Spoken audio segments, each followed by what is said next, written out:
मोर्चा जिंदाबाद जिंदाबाद जिंदाबाद भारतीय जनता युवा मोर्चा जिंदाबाद जिंदाबाद जिंदाबाद भूपेश बघेल मुर्दाबाद मुर्दाबाद मुर्दाबाद भूपेश बघेल मुर्दाबाद मुर्दाबाद मुर्दाबाद भूपेश बघेल हाय हाय हाय हाय हाय हाय भूपेश बघेल हाय हाय हाय हाय हाय हाय सनातन धर्म का अपमान नहीं सहेंगे नहीं सहेंगे नहीं सहेंगे। पीछे से हट जाओ, पीछे से हट जाओ। भारत माता की जय। संतों का अपमान नहीं सहेंगे नहीं सहेंगे नहीं सहेंगे हिंदू सनातन धर्म का अपमान नहीं सहेंगे नहीं सहेंगे नहीं सहेंगे। भूपेश बघेल मुर्दाबाद मुर्दाबाद मुर्दाबाद BSC का मुर्दाबाद मुर्दाबाद मुर्दाबाद मुर्दाबाद मुर्दाबाद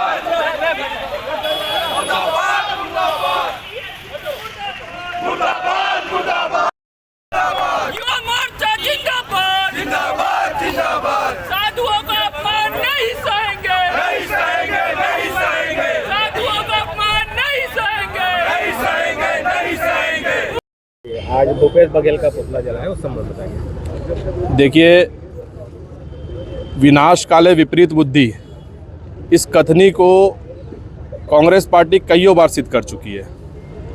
आप लोगों को ज्ञात होगा कि कांग्रेस पार्टी जब जो है वो विपक्ष में रहते रहते भाजपा का विरोध करते करते भारत का विरोध करने लग जाते हैं। और आपको अच्छे से याद होगा, जनमानस को अच्छे से पता है कि जब राहुल गांधी अमेरिका गए थे तो उन्होंने भारत के बारे में एकदम अनगढ़ टिप्पणियां की थी।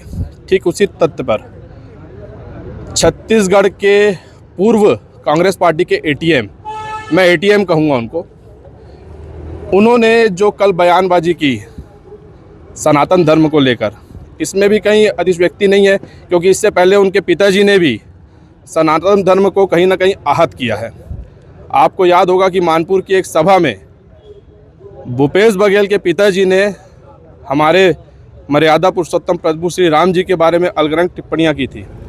और आज उनके पुत्र जो है हमारे सनातन धर्म के प्रचारक पंडित धीरेन्द्र कृष्ण शास्त्री जी और प्रदीप मिश्रा जी के बारे में अलगरंग टिप्पणियां कर रहे हैं। तो इससे साफ पता चलता है कि उनका DNA क्या है।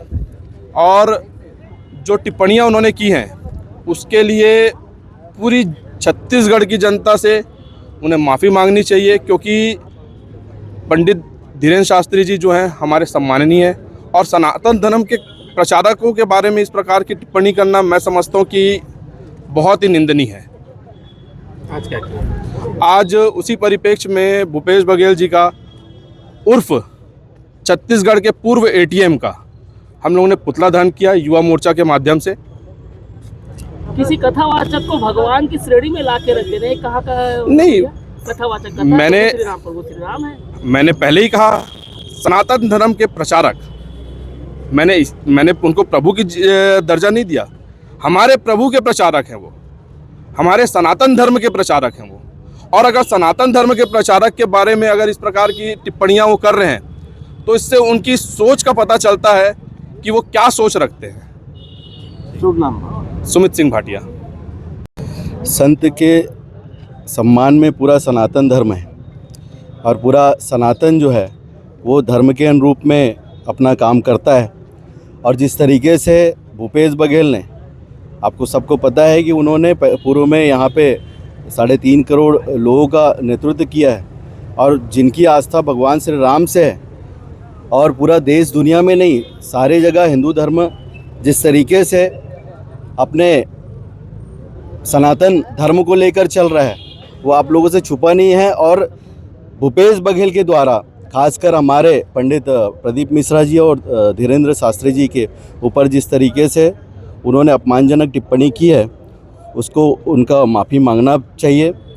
इनके पिता जो स्वर्गीय नंद कुमार बघेल हैं वो कभी रावण और महिषासुर को महान योद्धा और भगवान श्री राम को दुष्ट कहकर संबोधित करने वाले उनके पुत्र भूपेश बघेल जो औरंगजेब के अनुयायी हैं, उनके द्वारा जिस तरीके से लगातार हिंदू समाज को बार बार इस तरीके से अपमान किया जा रहा है उसको हम युवा मोर्चा के साथी जो है और ख़ासकर पूरे जो सनातन धर्मी हैं वो बिल्कुल बर्दाश्त नहीं करेंगे और भूपेश बघेल को दंडवत सार्वजनिक रूप से माफ़ी मांगनी चाहिए। अगर वो माफ़ी नहीं मांगते हैं तो उनके खिलाफ में कानूनी कार्रवाई करने के लिए हम सड़क पर उतरेंगे। क्या धीरेन्द्र शास्त्री को पत्रकारों से माफी नहीं मांगना चाहिए? उनके वहाँ के पत्रकारों की खुजली वाले पत्रकार, ये क्या है पत्रकारों के लिए संबोधन शब्द? देखिए हनुमान जी ऐसे ही नटखट थे और उनकी नटखट जो शैली रही है, घुमाने वाली बात नहीं है। उनकी जो बहुत सारी ऐसे बोलेंगे तो बहुत सारी ऐसी बातें, वो हनुमान जी थोड़ी है भाई, वो संत है। वो हनुमान जी के लेकिन ध्वजवाहक है वो, और हनुमान जी के ध्वजवाहक हैं। पत्रकारों के मैं नहीं मानता कि वो किसी का अपमान करेंगे, लेकिन वो खुद स्वयं ही हनुमान जी के और राम के ध्वजवाहक हैं। उनके द्वारा लगातार सनातन धर्म को लेकर देश दुनिया में आपने खुद देखा होगा, अभी उन्होंने पदयात्रा की और निसंदेह उन्होंने एक हिंदुओं को जोड़ने का एक प्रयास कर रहे हैं, वो बहुत ही सराहनीय है।